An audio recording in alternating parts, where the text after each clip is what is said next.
Bonjour. Good morning. So I asked Light to be here because I'm someone who likes to look at the eyes. Because you get to look at my eyes, I want to look at your eyes. So for this session, we're going to have the lights on. I hope that's okay. So, first I want to thank Horyou for letting me be here. It is so exciting to be at a moment in time where actually we're talking about innovation, but social innovation. And I couldn't help but to think and reflect that maybe we're actually getting ahead of ourselves. And that's because I'm reminded of Ed Wilson, who said that today humans are Stone Age, institutions are medieval, and our technology is godlike. And what does he mean by that? I am reminded of that when I got here to Geneva, because 7 years ago I was in Geneva doing a program with the United Nations, and I remember one of the official person telling me that Switzerland, that they are experts in 3 things: clock, chocolate, and bank. And I thought, wow, they do that well. That's what they're known for, aren't they? Then I returned, and this time I'm at a beautiful hotel, President Wilson, and I went into my room and I saw no clocks.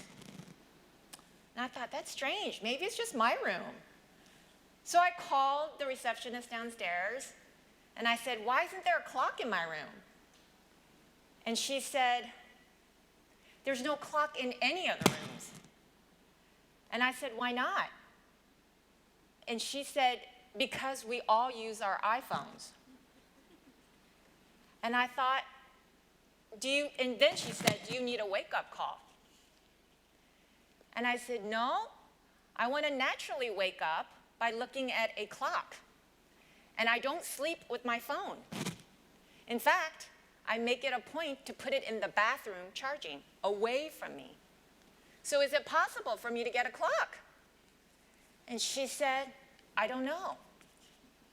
This is President Wilson Hotel. I could probably get a butler if I wanted, but no clocks. So after waiting for a couple of minutes, actually, long time, I get a ring in my doorbell, and she brings me this. This is what she could find. What's interesting is that was 2-3 days ago. It doesn't even work anymore. It died. And it made me think that our technology is advancing so much faster than we are able to adapt ourselves. So I'm going to talk about an issue that's very dear to me, and I hope that you will listen and also think of questions, because we may not have time, but I hope you come and ask me questions, because there's a lot of people today that they think, and I think, that this is truly the greatest problem in the world today. So I'm going to ask a very simple question, probably a very educated audience here. So the question is, on our planet today, is there more men or women? Raise your hands. How many think that there's more men in the world? Okay, it looks like maybe 4. How many people think that there is more women in the world? Okay, so that's about majority. Let me see the hands of men. Okay, did it just get smaller? Oh, it actually got bigger. All right. Actually, the ones who said that there's more men in this world, they are right.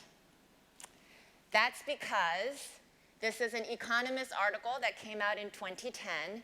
There is a phenomenon that has been happening for years, decades, centuries. And it's called, they even coined it a term, gendercide. So, why is this a problem? What's gendercide? To give you in a nutshell, more girls have been discriminated against to death than the total number of people that were killed in all of the genocide of the 20th century. Imagine that. All the genocide combined, there's been more girls who've been killed. How could this be? That's because I just took top 3. Japanese war crimes, about 10 million have been killed. Soviet famine, they also call it the Ukraine famine, about 8 million have been killed. And one of the worst genocide ever, the Holocaust, killed 6 million people. But that combined even doesn't touch that there has been 100 million girls who've been killed or aborted or neglected, left to die. And in fact, what's really, really telling about this moral atrocity is that 17 times the Holocaust has happened to girls by their own parents.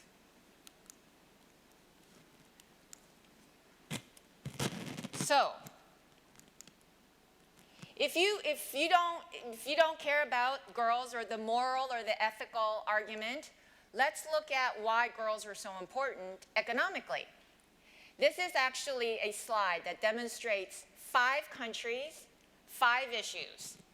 The World Bank released this report on girls. If they invested in girls, how much would it add to our global economy? If you add up these 5 countries, 5 issues, it would put into our global economy $500 billion. $500 billion. So maybe you don't care about the ethical argument. Maybe you don't even care about money, and you don't care about our global economy. Let's look at another crisis, population explosion.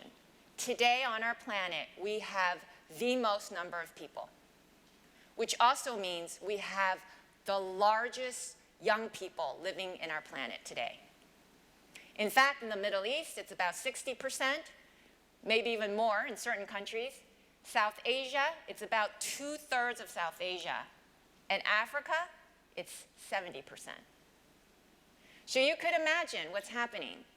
And if we're killing off our girls and they do not have a choice, what would the population, how would we be able to control this? So let's say you don't care about the ethical argument. You don't even care about the economic argument. You don't even care about the population explosion. That's because there's also a lot of violence in this world. So you're probably thinking, how is girls going to help all this?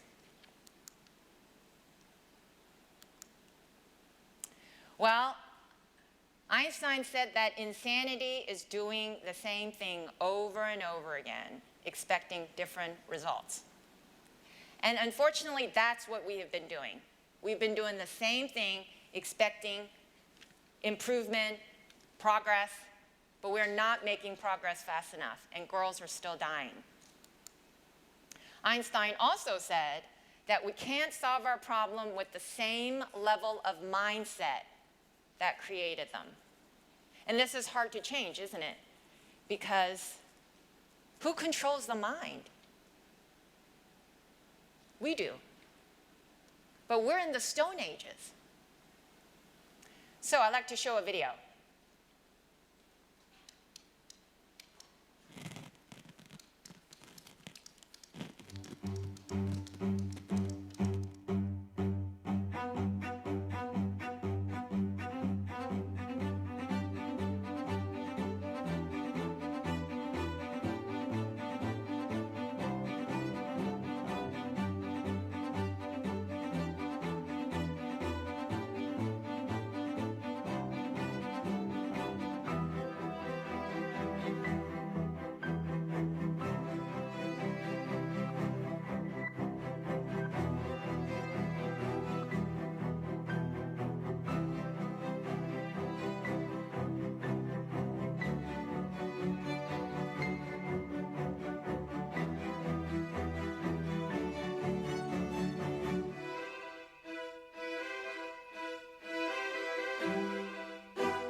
So Jonathan said that the time is now.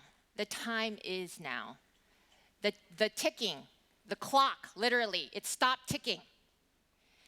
It's a bomb that's really waiting to go off. So being in this work for a while, actually all my life, since I was 8 years old, I've been working in this field. And I got to thinking, we have to think differently. Why is it that girls are dying? Why? Just because they were born with 2 X chromosomes. What's going on? So actually, Girl Effect is a video that was created by Nike Foundation, but received a contribution of all of us who work in the girl space. And it's actually pretty small. It's interesting that it shows 50 million because today we have nearly 1 billion girls in the developing world.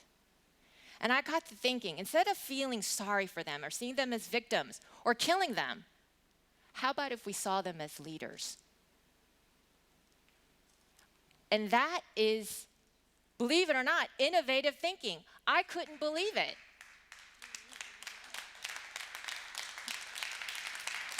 Because around the world, they are human trash. We dispose them, we kill them, we abort them. They're neglected to die. And we know this because 100 million, just by counting, who knows how many haven't even been counted? We've killed them. So I realized that this has to scale and it has to work fast. What's interesting is that today world leaders around the world, this has become their topic and this has really become their agenda. They released that Girl Effect video at Davos, next door to Geneva. Standing room only. The finance minister's jaws were dropping when they realized that even just in 5 countries, that it would put into the global economy $500 billion. That's how powerful this group is. But what's sad is that they don't know it. They don't know that they are holding the future. So I realized that this just needed to be better than, nice work, nice project. That it has to be a social transformation, and it has to begin with our mindset. Because we know that what is in our mind, what we think, what we believe, is actually what we take action on. And so the organization I started is For Girls GLocal Leadership. I know another speaker spoke about GLocal. I love this word. When I ask the millennials or the younger generation, they instantly know what it is. But then there's a lot of people, older people, who ask me, what does that mean? Did you spell that wrong? And I'm like, no, I have a college degree. I could spell global. It's actually GLocal. And I meant it because I realized that we have to think globally. There's nothing in the world today that is not interconnected. So if you're just thinking in your neighborhood, your community, you won't go very far. But we also know that all action, and as we say, all politics is local. Philanthropy is local. Who we care about, who we value is local. So the action is local, the thinking is global. And for me, it isn't going to help or save the girls. It's actually letting them be leaders. Letting them be the rightful leaders that you and we all went to school. What is that about? That's so that we can become future leaders. Why don't we do the same for girls? So that's my mission. So what does that look like? Giving girls education? No, this is actually a young woman that I worked with when I was with the Secretary of Health in the United States government. And when she came to me, they said she's an orphan. She's from Russia. And I said, she sounds interesting. Send her to me. That was nearly a decade ago. And last year, I saw her, this year, she also won the Boston Marathon. Last year, she won the Boston Marathon, Chicago Marathon, London Marathon, and the New York City Marathon, setting a record in 1 year. So you're saying, well, that's because she's an athlete. What does it look like in the developing world? This is a young woman that I worked with, and she's in Pakistan, and she actually said, what is this leadership? Because I like the word leadership. To me, leadership is action. Leader is a person. That's the end result. So how does leadership work? Experience, just like all of us. And so she was given the task. Pakistan was hit with the worst flooding ever in 2010, and she wanted to help. She said, how do I become a leader? And I said, go take action. Go serve your people. Go volunteer. Go actually survey something very simple. It happens in many of our own community. We have natural disaster. They had a flood. I told her to go estimate what the community needs were. She did that. She went to the local refugee center. She surveyed about 10 refugee centers, 600 refugee per center. That's about 6,000 people. This is just at the time when the US government was trying to get them food and aid, which they couldn't get to.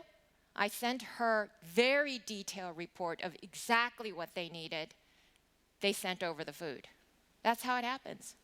All girls need is a chance for them to be leaders in their community. And this was the flood. It impacted 10 million people. And my favorite, and I actually believe that they timed this so I can say this for this conference or this forum. Oh, sorry, getting ahead of myself. So how does it work globally? Well, I like we use the term empower, but I think this is kind of overrated. Because what does this mean? What does empower mean? When I tried to look up this word in many different languages, I couldn't find it. Couldn't find it in Arabic, couldn't find it in Chinese, couldn't find it in many different languages. So we put out a survey of measuring empowerment for young women and girls, first ever global survey. And we asked about the voice. What does it mean for you to have a voice? And this is just a picture of what they felt when we asked the young women, what does it mean to have a voice? It means you can express, you have a choice, you can speak, confidence. Because so many of these young women have never been heard. Then we asked them, what unleashed your voice? Confidence, work, time, government, experience. And this is actually brand new. You're getting the first cover, the outcome of it. Actually, we're still collecting. In fact, we're collecting until end of this year. We asked them, what is the most important issue for you? And for Americans, they said sexism and attitude, lack of leadership. In Pakistan and Morocco, they said education and the society thinking. In Chinese, they said the most importance was the pressure for women to get married. And then in India, it was rape and sexual assault. Now, we just launched the Arabic version, and our website blew up. So many women in the Middle East and who speak Arabic wanted to contribute their voice that we can't even tally fast enough. So you can see why this is such an opportunity to really unleash the potential of all these young women. So this is a slide I was thinking of. Of course, perfectly timed for this forum. She gets the Nobel Peace Prize. I first learned about her work in 2009 when she was championing education because the Taliban was systematically destroying girls' school. And this year, she was awarded the Nobel Peace Prize. And this is how we know that even girls can bring about peace in this world. So I want to share with you briefly why this issue is so deeply personal to me. Because I think anyone who's a social innovator, who's the founder of a mission, there's a deeper story to that. And that's because I'm one of them. I was born in a poor country. And in fact, when I was born, the GDP of my birth country was Ghana. And today, it's South Korea. 13 in the world's top 10 economies. So I believe it can happen. I've seen the transformation in my own country. But what's remarkable is that when I lost my father when I was 7 months old. And overnight, I became poor. I became trash, just like these girls. And in fact, I could have been killed or sold or neglected to die. But that didn't happen. And in fact, people championed me so that I can stand here today and relay this message to you. And what's amazing is that as an adult, actually, I learned that I actually come from a very wealthy family. In fact, if my father had lived, I would have inherited $50 million, but not a penny because I'm a girl, and not a penny for them because they're girls. So, I love Horyou. I want to end with my favorite quote.